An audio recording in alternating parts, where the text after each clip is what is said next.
Hi, everybody. We're doing P3, which is number sequences, and we're going to look at geometric sequences this time. This is where you multiply each number in the sequence by a certain amount each time. And you just have to determine what that multiplier is, and then you can figure out what the missing parts are. I actually previewed it for the first time. I usually don't do that because I like it to be a surprise, but I wanted to see what they were looking for, just to make sure I knew what they wanted. So I hope you all notice that it's probably easier to look at what we multiplied these two by rather than these two. I'm guessing that you can probably see that I multiplied by 6 here, and clearly it's a lot harder to see that I multiplied by 6 over here. You may not know, but if you multiply 36 by 6, you get 216.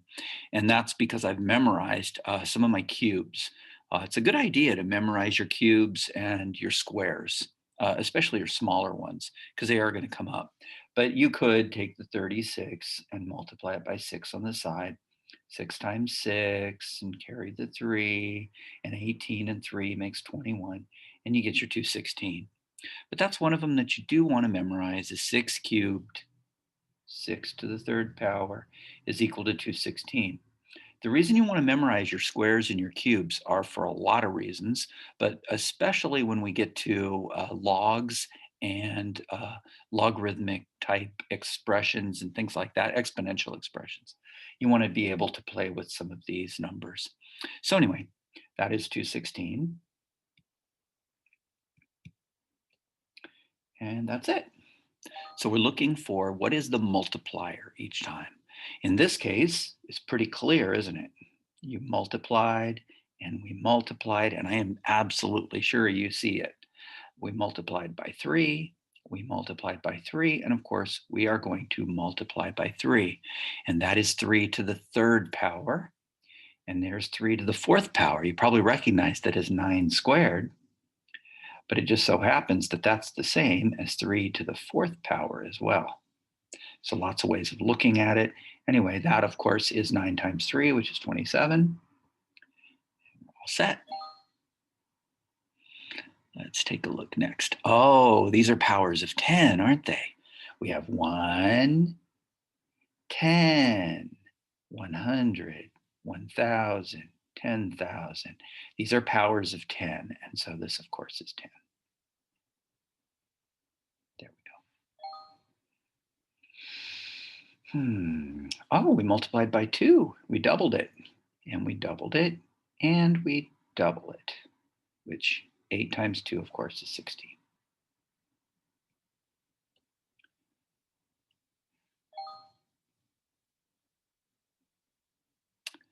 Okay, watch out for these.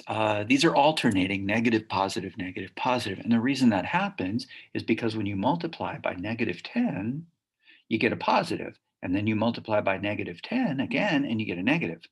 You multiply by negative 10 again, and you get a positive. And when we multiply by negative 10, we are going to get a negative 100,000, aren't we? I don't think you need to put the comma in. Although I'm not sure. I'm guessing that you probably shouldn't put the comma. They might get confused. All right, again, we're alternating with some negatives. Can you see what we multiplied by? Hopefully it's clear. Obviously, it's easier to see the multiplication over here than it is over here, isn't it? We multiplied by negative 6, and we multiplied by negative 6, and we're going to do it again. And do you remember what it was? That's right, 216, and it's going to be positive this time.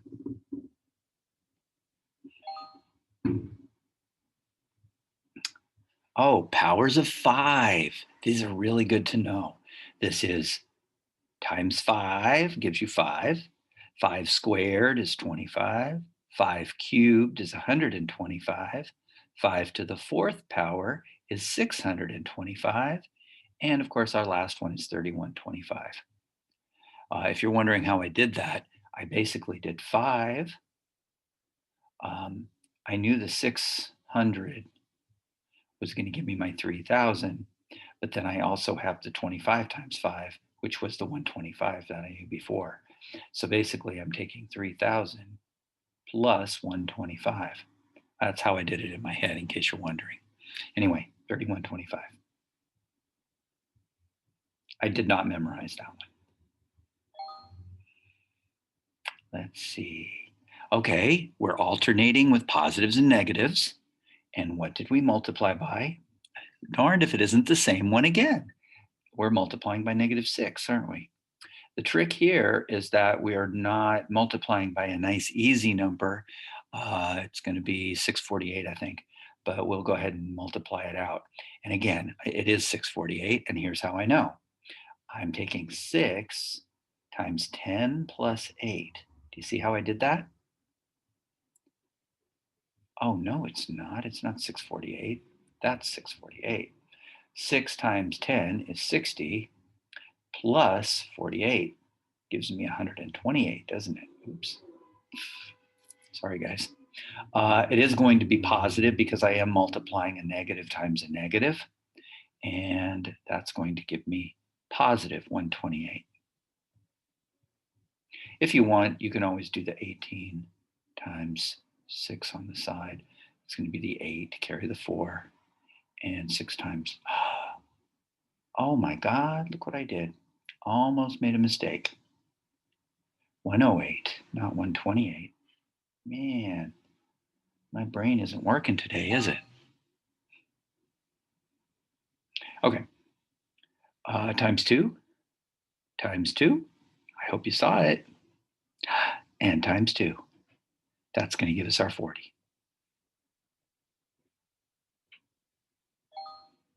And how embarrassing. Keep making silly errors. Okay, now this time we're literally multiplying by a positive number because we're getting negative numbers out. Now the trick here is we can't see where the multiplier is here, but we can definitely see it here. And sure enough, we're multiplying by 6 again. And I multiplied by 6 again. And so I must have multiplied by 6 here. And that should look familiar. When I multiply -3 times 6, I get the -18, which is what we had last time when we multiplied by -6. This time it's -18. Notice that they're all negatives. Be careful. I think they suspected that I missed it. I think that AI is more powerful than I imagined. All right, we multiplied by 4 to get from 2 to 8, didn't we? And we multiply by 4 to get to 32. And when we multiply by 4, we get to 128, sure enough. Hopefully you recognize these as powers of 2. This is 2 to the 10th power. I think this is 2 to the 8th power, and so on. You get, anyway, there's, this is 2 to the 4th power right there. No, 2 to the 5th power, sorry, is 32. So anyway, that's 32.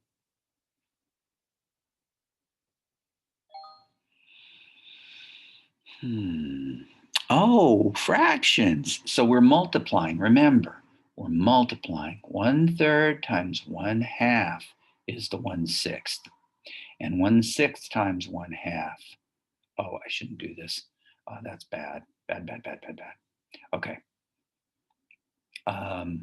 The 1/6, I'm going to do it like this. I multiplied 1/3 times 1/2 and I got the 1/6. I multiplied the 1/6 times the 1/2. You shouldn't put an equal sign in between things that are not true. In mathematics, you can run into all kinds of weird errors when you write things that aren't true. So that is 1/12, isn't it? And then when we multiply the 1/12 times the half, we get the next number in the sequence, which is 1/24. And sure enough, we're multiplying by 1/2 each time. So hopefully you can see that 1/24 times the half is the 1/48.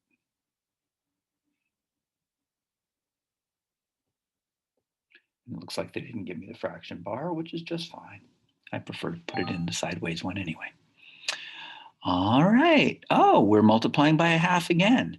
Now, this is sometimes called a decay situation where you're multiplying, you're getting it half as big each time. This is what happens with half-lives when you're talking about things like radioactive isotopes, when they decay, half of it disappears over time. Well, if you take half, you get 1 over 40. And then you get half again, you get one, oh, sorry. Yeah, take half of each time, and you have 1/10 remaining, and so on. So I'm literally taking half of the old uh, um, number. And it's a little confusing because dividing by a half is, oh no, I'm not. I'm dividing by a half, which is multiplying by 2. Okay, let's see if I can explain it better. Sorry about that. 1 over 80 times 2 over 1 gives me 1 over 40, doesn't it? And so then I'm going to take the 1 over 40 and I'm going to multiply it by 2 over 1, and I'm going to get 1 over 20. I'm simplifying in my head. Sorry, guys, dummy. This isn't a half-life situation. These are actually getting larger, which is kind of not easy to see. These are actually doubling each time. 1 over 80 is a very small amount. 1 over 40 is twice as much. 1 over 20 is twice as much, which doesn't seem right, but it is. 1/10, and of course, we can see what's really happening is that these numbers are going down by half or being divided by 2. But when you divide by a half, it's the same as multiplying by 2 over 1. That's why it gets confusing. Anyway, hopefully you can see that it's 1/5 in the pattern, and 1/5 is twice as big as 1/10, isn't it? Because it's equal to 2/10. It's twice as big. And nothing like telling you the wrong thing. Sorry, guys. There we go. Okay, let's see if I can get this one right. This one is clearly being multiplied by 2 because the denominators aren't changing. It would have been a lot easier to see if I would have put common denominators, so my own fault. 60 thirds, 60 thirds, and 60 thirds. And remember, if we ever have a situation where we can simplify, we're supposed to, because we're supposed to simplify our answer. The thing is, since 63 is 7 times 9, or 7 times 3 times 3, um, this is 63. And clearly on the numerator, we have 2's, 2 times 2 times 2 times 2, and in this case, times 2 again. So this is actually 32 over 63. And we can see that they are relatively prime. There are no common factors, and there never will be, because 63 will never have a 2 in it, will it? And we're multiplying by 2 every time. So lots more than you wanted, but there it is. 32 over 63. Powers of 2. Okay, this time I'm going to write it the right way. The best thing to do is to get common denominators, which in this case are 32. The problem is that in the very next one, we're going to get a larger denominator. So in this case, hopefully you can see that I took 3/4 and I multiplied by a half to get my 3/8. This time I actually am taking half lives. So I'm taking half as much again, which is going to be 3 over 16. Oops. And again, the reason I'm putting the commas is because these are definitely not equal. They're half as big. So 3 over 32. And you can probably see that the next one, if I multiply by a half, which is taking a half of it, it's going to be 3 over 64. Something to keep in mind that's a big idea that they test in the SATs very well is when you multiply by a half, the numerator is getting larger, but the value is getting smaller. And the value of the whole thing is getting smaller, even though the numerator is increasing. Anyway, 3 over 64 it is. And the pattern is kind of nice. Powers of 2 in the denominator, 3's in the numerator every time, yada, yada, yada. Looking for patterns. Got a 61 in the denominator, and same idea, 16 over 61. Hopefully you know where I got that from.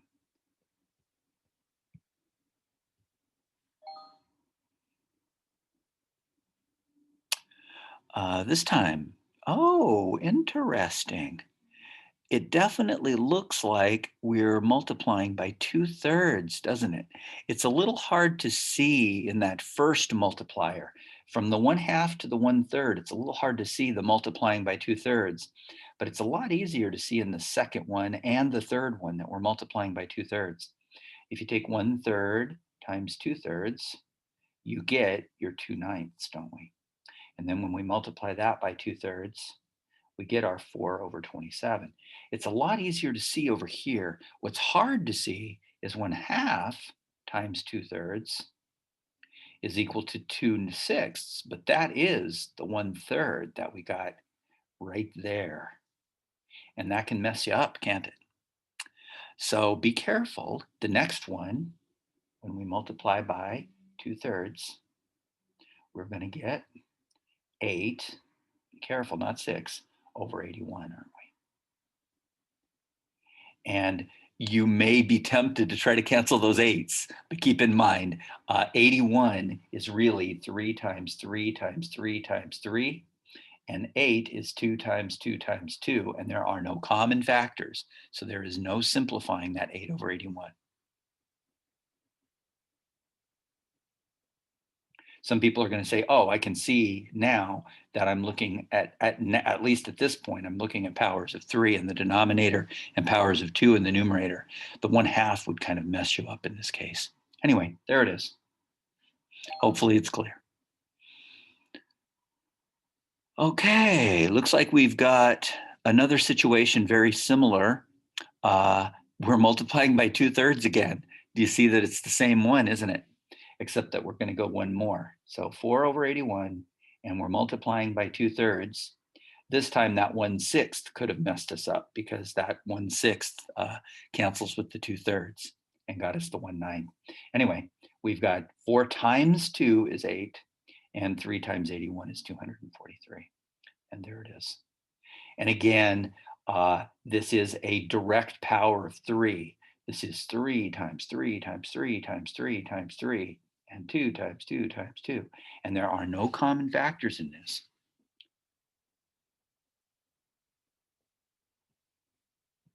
You're probably thinking I'm a little crazy because I want you to memorize some of your powers. But when we get to exponentials and I start teaching you about fractional exponentials, it'll really be helpful if you've memorized some of your powers. Okay, guys? Trust me, it's going to make your life a lot easier and you'll understand some of the concepts a lot better if you have certain things memorized. It's a bit like trying to explain division to somebody who doesn't know the multiplication tables. It's very difficult. And exponentials, if you haven't memorized your exponents, or at least some of your cubes and squares and so on, it makes it really difficult. So there you have it. Way more than you wanted. Sorry. Okay, so 3/4, and we end up with 1/2. That doesn't look good. And then we end up with 1/3. We're getting all sorts of weird things going on. And then we end up with 2/9. So here's the one that's obvious. We multiplied by 2/3 again, didn't we? That they love that 2/3 for some reason. But let's double check and make sure that 1/2 times 2/3 is really equal to 1/3, isn't it? See it? Sure enough. And we could do the check, but I'm pretty confident that it's times 2/3 every time. And we know that if we multiply by 2/3, and I'm putting a comma, not an equal sign, I'm going to get 4/27. That is 2 squared and 3 to the third.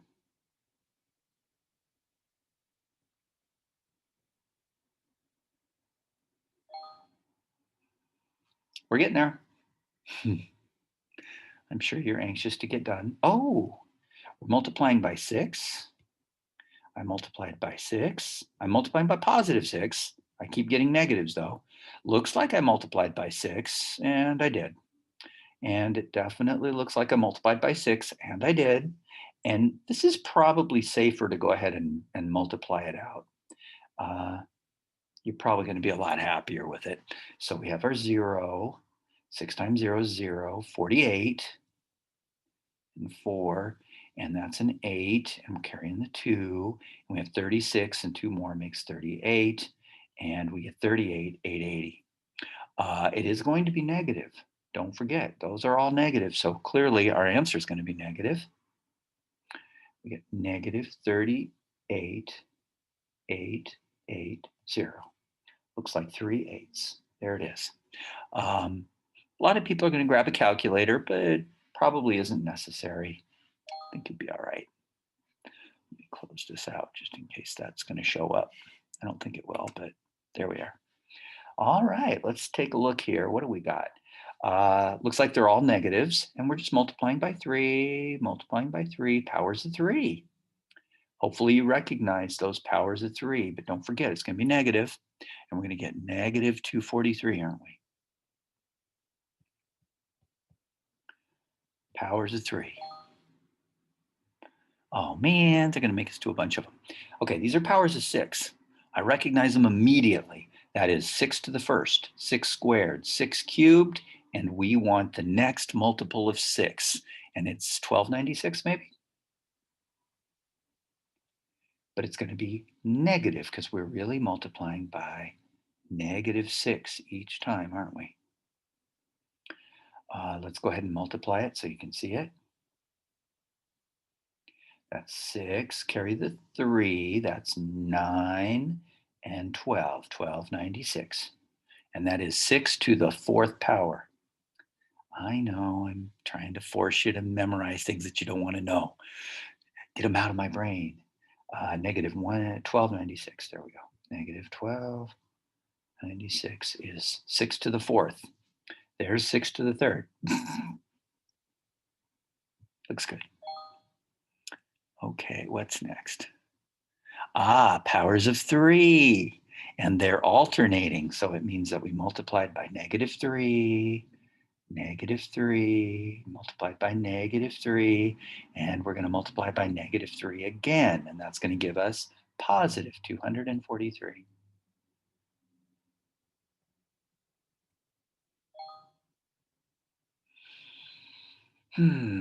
Multiplying by, I'll bet you know. What did I multiply by? I know you can do this. Come on, guys. Multiplying by negative 7, that's right. And a lot of people are going to wonder, oh, wait a minute, you can't possibly do that one in your head. And yes, I can. It's 686, isn't it? 686. Now, how in the heck can you possibly do that in your head? And here's how.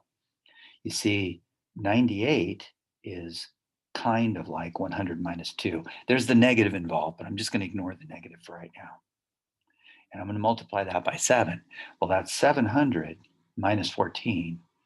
And that is 686. So it is possible. It's just hard, okay?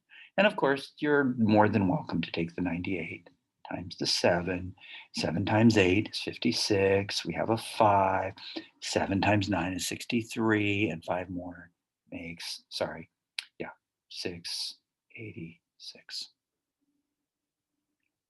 And it is positive, isn't it? We're alternating. 686. There we go. Let's see, what do we have now? Fractions. And they multiplying by 2/3 again. They sure like that 2/3, don't they? Times 2/3 gives us our 4/9. When we multiply by 2/3, we get our 8 over 27. When we multiply by our 2/3, we get our 16 over 81. And we're going to take our 16 over 81 and we're going to multiply by 2/3. No, you can't cancel anything. These are all powers of 3 in the denominator and powers of 2 in the numerator. That is 32 over, do you know? 243, that's right.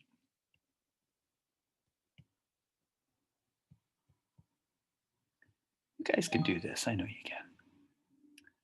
All right, powers of 10. We want to recognize these. This is directly related, remember, to scientific notation. Powers of 10 are really important. Some people call this a logarithmic scale because logs are powers of 10 as well. So this is going to be -10. Be careful, we're alternating these with negatives and positives. So we're multiplying by -10 every time. And that gives us -10 in that little space there. And when we multiply it by -10, we get the positive 100. So don't forget to put the negative on there. Those are our powers of 10. By the way, a really good YouTube video. Watch Powers of 10. There's an old one back in the 70s, and then there's a newer one. They're amazing. Powers of 10, wonderful. Anyway, times 9. Hopefully you saw it. 9 times 9 is 81. And 9 cubed is 729. Sure enough, we're multiplying by 9. We're multiplying by 9, and I sincerely suspect that you're going to want to multiply this one with a calculator, but I hope you won't. I hope you'll do it with me. And actually pause the video and do it yourself. It's good to practice your multiples of 9. That's 9, 54, carry the 5. That's 0, carry the 5. 9 times 6 is 54, which is 59. Man, oh man. And use a calculator to check it. I could multiply it by 9 again and check my answer and make sure I get this. That's 1 and 8. And 9 times 6 is 4. Carry the 4, and that's 4 and 1 and 8 and 53 and 531, 441. Yep, that's a way to check it. Of course, you're probably, I know you want a calculator. Okay, so fine. 59049. And we're almost there. And why would you want to take a chance on getting it wrong, right? Oh, 263 is our denominator every time. 263 is not a power of 3. I suspect that might be a prime. Wow, that would be really interesting if it was. I want to find out. Anyway, let's look at our numerators. We multiplied by 3, we multiplied by 3, and we multiplied by 3. So we're going to multiply by 3, which is going to be 162 over 263. Man, it sure looks like maybe I could simplify this thing somehow. One thing I'm going to look for is the 6 and the 3 make me suspect that it might be divisible by 3. But I know because if I add 2 plus 6 plus 3, it's not divisible by 3. I could try 7, and 7 doesn't work because 7 goes into 63, but it definitely doesn't go into 200. And I could try my next prime, which is 11. It definitely is not divisible by 11. It would have to be 253 to be divisible by 11. I could try 13, which it definitely does not. 13 definitely doesn't go in because 13 goes into 260. So that would give me a 3 remainder. And the next prime is 17. In case you're wondering what I'm doing, I'm testing my primes to see if they go into 263. I suspect that 263 is maybe a prime number. And again, that's what I'm saying is a mathematical conjecture. And I think the 263 may be a prime, which means there's definitely no way to reduce this thing. I'm going to go ahead and multiply the 54 times 3 so you can see that it is indeed 162, and that is probably not reducible. 162 over 263. And notice that they didn't reduce it either. That's another reason. And 18, here's another reason why, is 2 times 3 times 3. So clearly none of those go into 263. So it looks like it may be the answer. And we're done. I hope you guys will try it yourself. I'll see you back again. Bye-bye.